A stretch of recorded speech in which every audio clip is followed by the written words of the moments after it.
Hey guys, welcome back to the channel, and today we're going to be reacting to Unpopular K-pop opinions because NJ's Danielle went back to HYBE. So New Jersey's Danielle because there's no Z.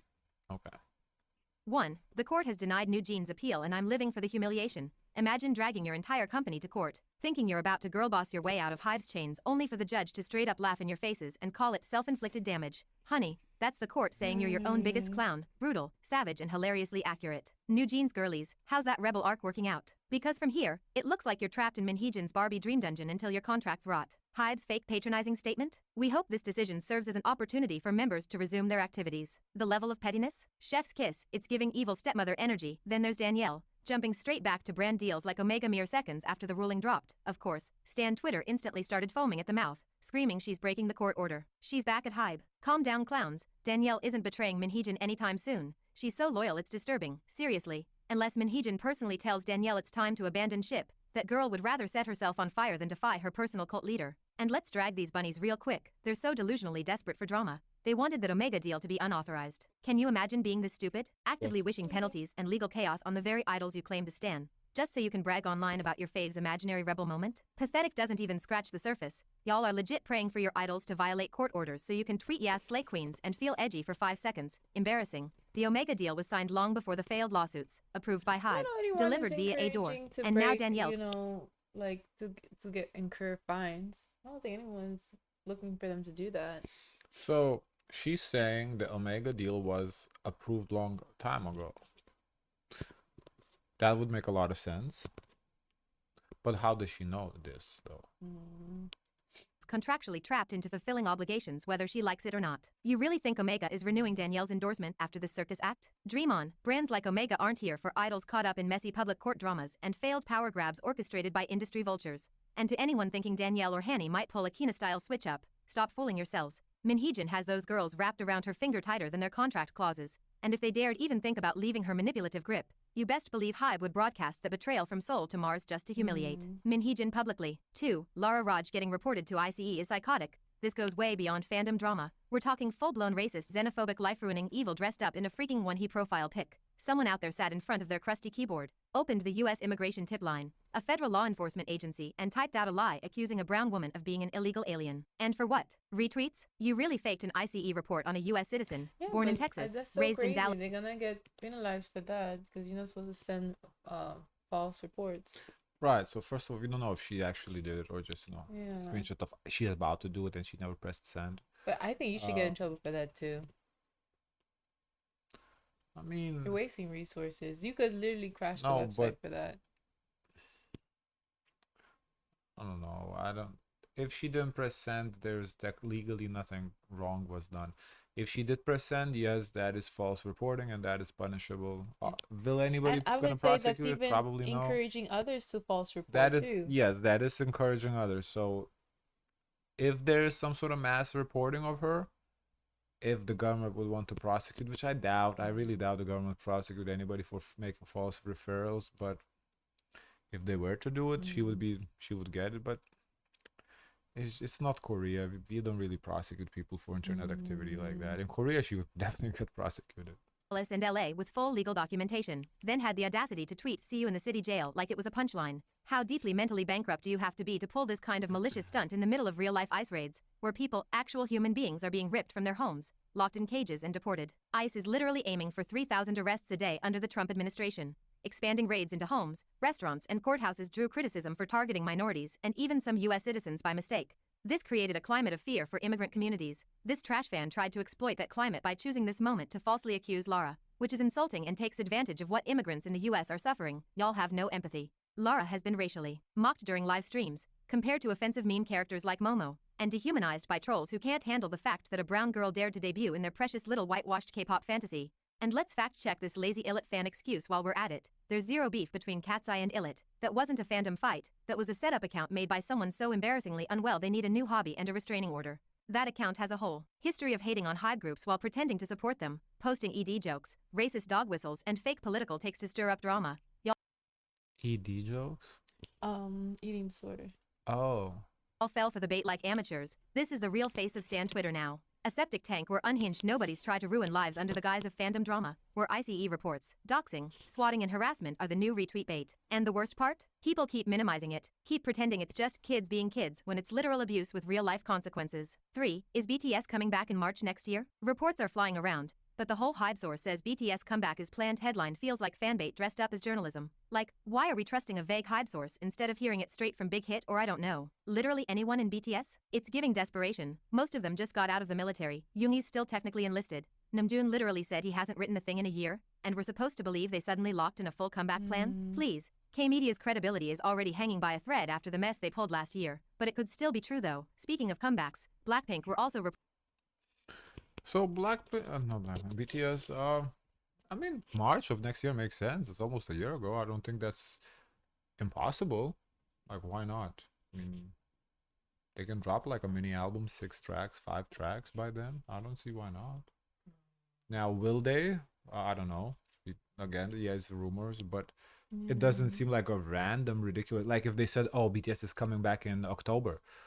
Okay, pushing it a little bit, you know, they need some time off, but okay. But now March next year, I feel like that's reasonable amount of time for them to recover and to come up with a couple of songs by March. Definitely. Yeah, I don't think that's far-fetched at all. reported to drop a new song in early July. Yep, you heard that right, a song, not an album. Probably just a pre-release before an album drop mid-tour. When's the concert? Starts in July then. In July. So they're gonna drop a song and go on a tour for a song. In response to the reports, YG said they'll share updates through an official promotion at a later date. Oh, and YG also dropped the tour merch, and people were livid. Like, just look at this. What in the Shein low-quality trash is this? I've seen NewJeans do better. Every single detail about this tour is messier than the last one. 5. Hyuna's abrupt shout-out. The Blackpink thing is weird. This start more and more starting to look like a cash grab. Yeah. It's just they're just milking this cow while it's still there, and it looks like their last thing, and it's like a goodbye tour. I don't know. It just looks weird. Out to 4 Minute on its 16th anniversary is hitting all the weird PR desperation vibes. It's been What?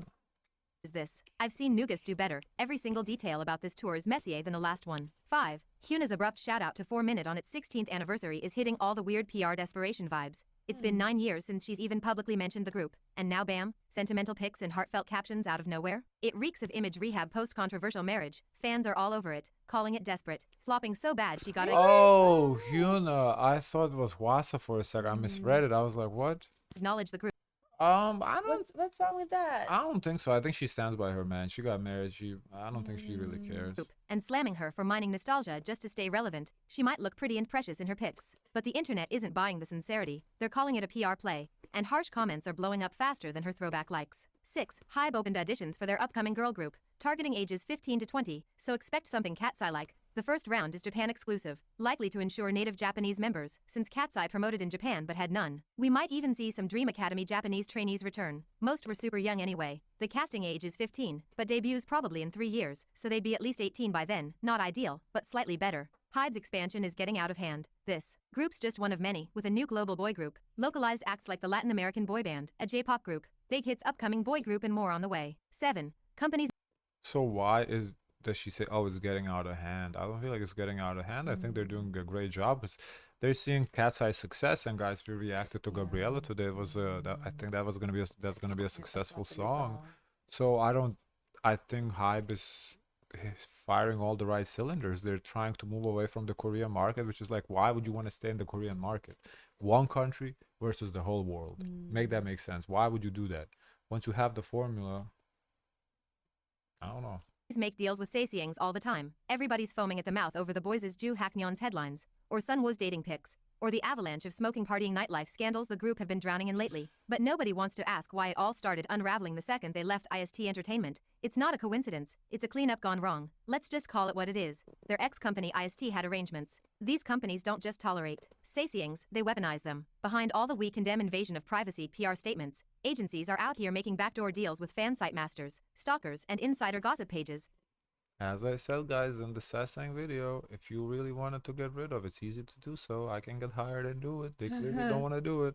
They let them in on schedules. They hand out unofficial perks. In exchange, silence, control, compliance. You scratch our back by staying quiet about what you see behind the scenes. And we'll make sure you keep your precious fan site they want the Sasangs in the, because it's so easy to get rid of them, or at least minimize it to like once in a blue moon type of thing versus every day. It being an occasion, like every time. Yeah. Access and HD airport shots. It's a twisted little ecosystem where stalking is normalized as long as it benefits the company's PR machine. And for years, that's what kept the boys' messes neatly hidden. IST had their fingers in here we also have the same kind of situation where you can call like the paparazzi to come take your photos if you're expected to be someplace to tip them off. So you could kind of create like a little bit of a buzz. Pie. And as long as the members stayed put, their secrets stayed buried. But the second they jumped ship and signed with 100, a company that clearly doesn't play ball with those same freaks, all chaos broke loose. Suddenly scandals are coming out like an overdue purge. One after another, it's suspiciously well-timed and suspiciously intimate. These aren't paparazzi catching random street pics. This is the kind of dirt you only get from being inside the house. People keep asking why are the boys suddenly so problematic? Well, the truth is, this isn't new behavior, it's just new exposure. And now that the Saesiangs and fansite moles don't have anything to lose, they're emptying the freaking vaults out of spite. Every blurry pic, every late night sighting, every smoking video from months ago, it's all being weaponized. You think it's a coincidence these leaks started after the company switch? Please, what we're witnessing is the tantrum of a Saesiang network whose power was cut off. And now, instead of whispering into DMs or editing fansite previews, they're publishing hit pieces and digging through every ounce of past behavior to twist it into scandal. Because they're mad. Because the new label isn't giving them the VIP treatment IST used to. And look, I'm not saying every single member is squeaky clean. Some of them absolutely fumbled the bag. But the narrative that this group is suddenly a cesspool of problematic behavior is dishonest. These were slow-burning scandals IST sat on for years. And now they're being lit like firecrackers because the system that used to protect them is gone. 8. Let's talk about Jisoo's upcoming movie. Because the second people heard the words Jisoo and psychological thriller in the same sentence, the internet basically exploded into a civil war between Blinks and everyone else with working critical thinking. The film in question is Omniscient Reader, a high-stakes project based on a wildly popular web novel. And get this, Jisoo isn't just playing the pretty love interest. No, she's been cast in a role that demands layers, psychological nuance, emotional instability, and complex narrative pacing. The kind of role where if you blink the wrong way, the whole performance collapses. And given how Jisoo's already been dragged for her past projects, from blank stares and limited range to confusing pronunciation and stiff delivery, it's no surprise people are coming for her before the movie even drops, which feels kind of unfair. To me, Jisoo's still a rookie with a lot to learn. I thought she proved herself already. I don't know. You know, we've never watched her act, so can't say if she's a good actress or not. And also, the thing was with her pronunciation at certain times, so we wouldn't catch that either. So it's kind of hard to really say. I don't know. I mean, I wonder if this is like a major role because she was saying seems like it. She only does big roles. I think this is gonna be a big role for her. Yeah. But Snowdrop and Utopia were solid stepping stones for someone taking on their first major roles. Plus, whether we like it or not, she's going to keep landing big name roles. This is casting for Fame 101. She's literally the most followed Korean actress on Instagram. Now, this upcoming role, easily her hardest one yet. I've read the novel. Her character is psychologically demanding and narratively complex, with layers that require real emotional range. So yeah, the pressure's on. It's gonna be like a make or break moment because it can actually like catapult her career even higher. If she does really well. It's gonna be her hardest one yet, she said. So we'll see. I wonder if that's a kind of role you get an award for. I think we can get a reward for any role if you do it exceptionally, you know. So I think she can get an award for it if she does great. We'll see. I don't know if we'll actually watch it because I don't know if we have access to it, but yeah. Guys, of course, let us know your thoughts. Don't forget to like, comment, and subscribe. Join the Discord, and as always, share as much kindness as possible. Bye.